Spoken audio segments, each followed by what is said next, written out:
jual nasi lemak mungkin lebih baik daripada jadi buat e-hailing driver. Okey, kenapa? Uncle akan bagi cerita lah. Hari ini mula siri baru di mana Uncle akan ceritakan pengalaman Uncle dalam tahun 2023 buat eksperimen untuk jadi driver e-hailing selama 4 bulan. Ya, betul. Dan Uncle telah buat tidak kurang daripada 1,000 trip di KV. KV itu mana? KV itu Klang Valley lah. Okey. So siri ni ialah siri untuk buka cerita ataupun menceritakan kisah benar di mana pada satu ketika dulu Uncle nampak banyak orang masuk menjadi driver e-hailing. So dengan keadaan sekarang ringgit Malaysia bersamaan RM4.78 US dollar, ringgit Malaysia semakin merudum, maka lebih banyak orang akan terdesak sebab bawang naik harga, telur naik harga ke apa ke, banyak barang naik harga lah, bukan saja yang ni nasi campur dan lain-lain. So sekarang kawan-kawan yang berminat betul benar-benar berminat, Uncle nak menolong anda sebab Uncle telah buat eksperimen. Uncle sudah tahu jawapan-jawapan. Dulu masa Uncle duduk e-hailing, Uncle tanya Uncle tanya driver lah, satu hari boleh dapat berapa? Sebulan boleh dapat berapa? Saya dapat dengar cerita dia kata sebulan boleh dapat 10,000. Uncle terperanjat. Uncle pun, betul ke 10,000? Lebih baik daripada jadi YouTuber. Baik, aku cuba. So, pada satu ketika dulu ada satu promo oleh satu syarikat bersamaan dengan kerajaan Malaysia. Orang yang nak jadi e-hailing driver boleh daftar dan dikirakan anda bayar dulu, lepas tu anda akan dapat claim balik duit yang anda bayar. So, maknanya nak jadi driver e-hailing percuma lah. So Uncle pun cuba. So kawan-kawan yang berminat dengan nak jadi driver e-hailing ni, Uncle bukan nak jual apa-apa sebab Uncle nak sharing kongsi pada subscriber Uncle saja. So siapa-siapa yang berminat benar-benar nak jadi driver e-hailing, tanya soalan-soalan anda di bahagian komen di bahagian komen. So Uncle akan jawab dengan benar dan dengan data bukan temberang. Okey, video hari ini video intro saja. So Uncle nak jawab soalan macam mana nak jadi seorang pemandu e-hailing di Malaysia. So Uncle kongsi proses dia secara ringkas dan ini bergantung juga syarikat pada syarikat lah. Syarikat ke syarikat, setiap syarikat dia ada rules and regulations yang tak sama So Uncle akan sharing apa yang Uncle buat. Uncle buat syarikat yang lebih terkenal sikit.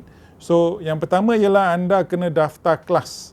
Sebelum apa-apa, anda kena masuk kelas. So, anda kena daftar kelas dan dalam proses Uncle menunggu lepas daftar lebih kurang 3 minggu sebab kadang-kadang masa anda tak betul, kadang-kadang anda tak boleh dapat cuti kan. So, masa tu Uncle dalam kelas yang terdekat lah. Tapi banyak kelas, banyak kelas. Bergantung pada syarikat. Ada yang tak payah tunggu, anda boleh pergi besok je, ada kelas je.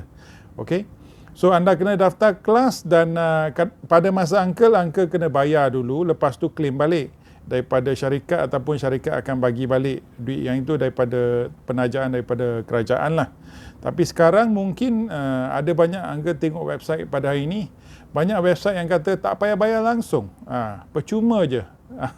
So kalau percuma lebih bagus lah. So bermakna tak payah apa-apa modal So pada kelas itu anda kena pergi waktu 9 ke 10, ini kelas satu hari lah, sepanjang hari. Pukul 9 pagi ke pukul 10, Uncle dah lupa dah. Sampai pukul 5 petang lah. So kalau cikgu tu cakap lebih cepat, 4:30 dah boleh balik. Jangan main-main. So itu kelas anda kena naik pergi kelas dulu. Lepas kelas dan Uncle akan sharing sekarang dia punya syarat-syarat untuk menjadi seorang pemandu e-hailing. So, pertama anda harus menjadi anda harus adalah seorang warga negara Malaysia. So, kenapa banyak orang Bangla ataupun parti yang datang kena tangkap oleh JPJ sebab buat e-hailing, dia orang tak boleh. So, ini hanya periuk mangkuk untuk orang-orang Malaysia saja. Satu. Kedua, umur anda harus daripada 21 tahun sampai 69 tahun.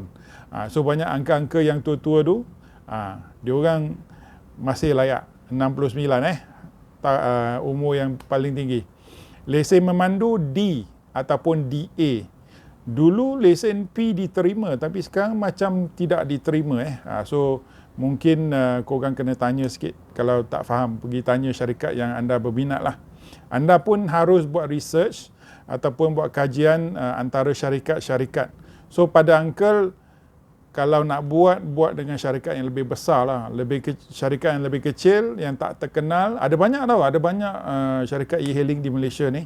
Kalau syarikat tu tak terkenal, logik dia sama je. Kalau kau beli ayam goreng, kau beli dengan syarikat yang terkenal ataupun syarikat yang kurang terkenal. Macam tu So kalau syarikat yang terkenal, banyak order lah. Kalau syarikat yang tak terkenal, mungkin dia boleh jual dengan mahal. Tapi order dia kurang sikit lah. So korang fikirlah macam mana kau nak buat part time ke, kau nak buat full time ke. Tapi Uncle buat full time full time. So 13-14 jam sehari Uncle nak test apakah benar boleh dapat 10,000. Okay, so korang jangan lupa like and share video ni, siri video ni, supaya Uncle akan bagi dengan setiap hari lebih banyak info daripada pengalaman Uncle selama 4 bulan Okey, syarat seterusnya ialah kereta anda, tahun buatan kereta anda tidak boleh ataupun mesti pada tahun 2010 ke atas 15 tahun. So 2010 ke atas lah. Tahun ni 2024. So kalau anda tahun 2009, tahun ni 15 tahun, kereta anda tak boleh pakai lagi. So syarat dia ialah 15 tahun kereta 15 tahun. Dulu ya betul 10 tahun saja, tapi sekarang sudah dinaikkan ke 15 tahun. So maka kereta-kereta yang agak tua boleh dipakai sebagai kereta e-hailing lah. Okey, kereta iaitu kereta. Dan anda tidak mempunyai kes polis, kes silam polis, kes jenayah ataupun kes tuntutan mahkamah. Kalau ada kes, minta maaf, bagi tutup kes dulu baru boleh daftar ataupun apply sebagai pemandu e-hailing And then tidak melebihi 3 saman berkaitan dengan pemanduan bahaya. Okey, dengar 3 saman berkaitan dengan pemanduan bahaya, speeding, lampu merah, langgar lari dalam tempoh 1 tahun ataupun 9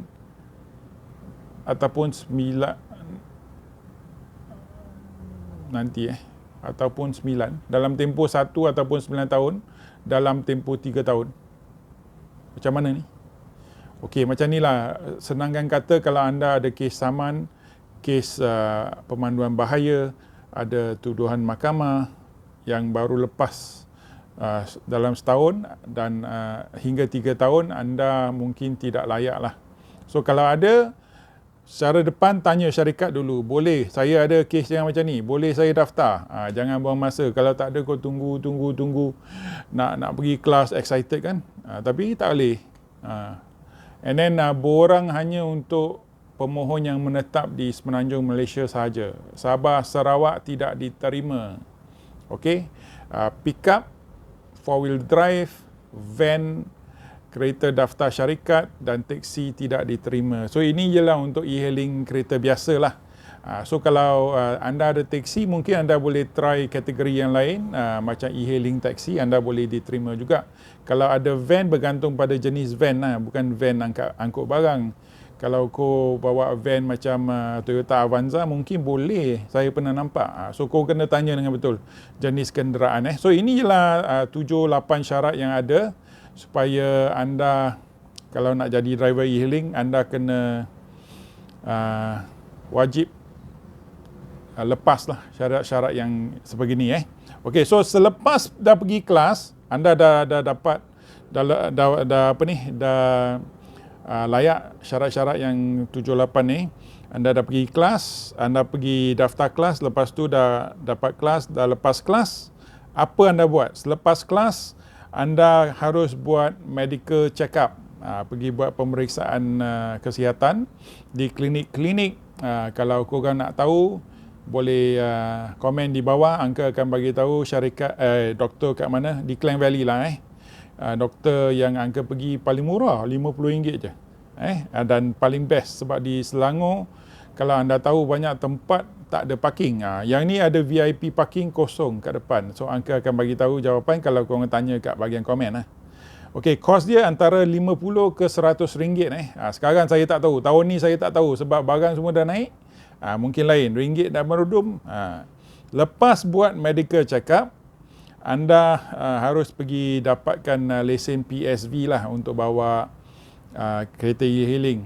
So, medical check up anda mesti lepas tau. Kalau tak lepas, jangan buang masa pergi buat lesen e-hailing sebab JPJ akan minta kertas yang buat medical check up tu. Kalau lepas, yang ori bawa yang ori. So sebelum tu pergi photostat dulu baru bawa ke JPJ. Sebab JPJ mau yang ori.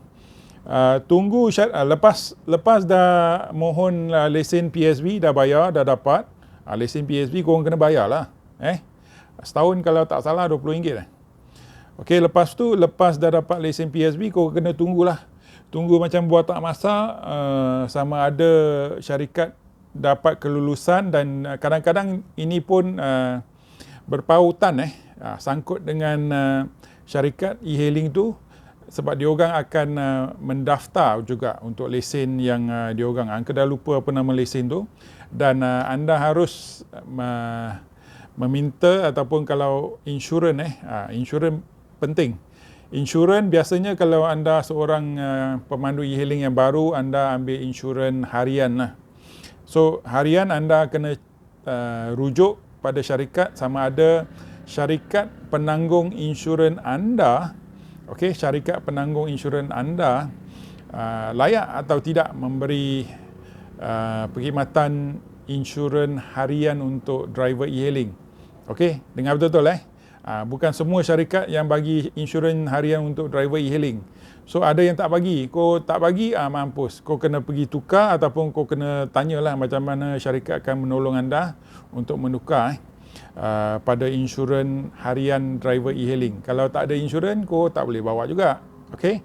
So lepas insurans dah lepas, syarikat dah dapat permohonan lesen yang berkaitan dan lain-lain, okay, anda boleh mula drive. So bila mula drive, anda pula kena jaga diri sendirilah. Okey, jangan pada hari pertama uncle masa tu memang bersemangat terkobar-kobar. Bawa 16 jam pada hari pertama. Balik rumah kaki jam. Bawa 16 jam, uncle kalau tak salah keluar kereta tak lebih daripada 40 minit je. Sebab keluar untuk ke tandas, minum air, makan roti yang RM1.10 tu. Lepas tu back, bawa lagi. Nak tengoklah apakah maksima. Bawa 16 jam satu hari kalau tak salah. Ini tahun lepas tahun ni mungkin harga dah turun Tahun lepas kalau tak salah hari pertama saya dapat 330 macam tu. Okey. So uncle akan sharing lagi kalau korang memang benar-benar berminat apakah pengalaman uncle sebagai pemandu e-hailing, apakah pendapatan, apakah cabaran, apakah risiko, apakah barang yang patut tak patut buat sebagai seorang driver e-hailing. So kalau korang nak jawapan yang benar dengan data, uncle boleh bagi sebab uncle ada pengalaman. Ini bergantung pada korang lah. Kalau video uncle tak viral, uncle tak mau buang masa lah. Okay. So 3 nasihat sebelum uncle pergi. Ini mungkin video terakhir buat e-hailing So ini 3 nasihat. Yang pertama, jangan sewa kereta. Buat apa pun jangan sewa kereta. Sebab kalau korang sewa kereta, korang memang sudah terperangkap. Pertama Kedua, kereta baru jangan bawa, jangan guna. Kalau terdesak, dah hilang kerja, itu tak boleh buat apa-apalah. Biasa orang buat e-hailing dia terdesak lah, Angka buat eksperimen, tapi biasa angka dah cakap dengan banyak driver-driver, biasanya dia orang hilang kerja masa COVID, MCO dan lain-lain. So dia orang tak ada pilihan lain, dia orang keluar buat jadi e-hailing driver lah. Dan ketiga, jangan guna kereta orang lain kalau boleh lah, kalau boleh. Sebab risiko dia memang sangat-sangat tinggi. Dan kalau itu kereta kawan ke, kereta adik-beradik ke, mesti bergaduh kalau ada apa-apa hal. Okay? So ini nasihat yang Uncle nak bagikan. So semoga pada kawan-kawan yang memang berminat nak buat e-hailing, bagi komen banyak-banyak, tekan like, naikkan video ni, share pada semua kawan-kawan supaya video ni viral dan mungkin Uncle akan buat video seterusnya. So jumpa lagi, kita tengok di bahagian komen kalau korang ada apa-apa soalan. Bye bye.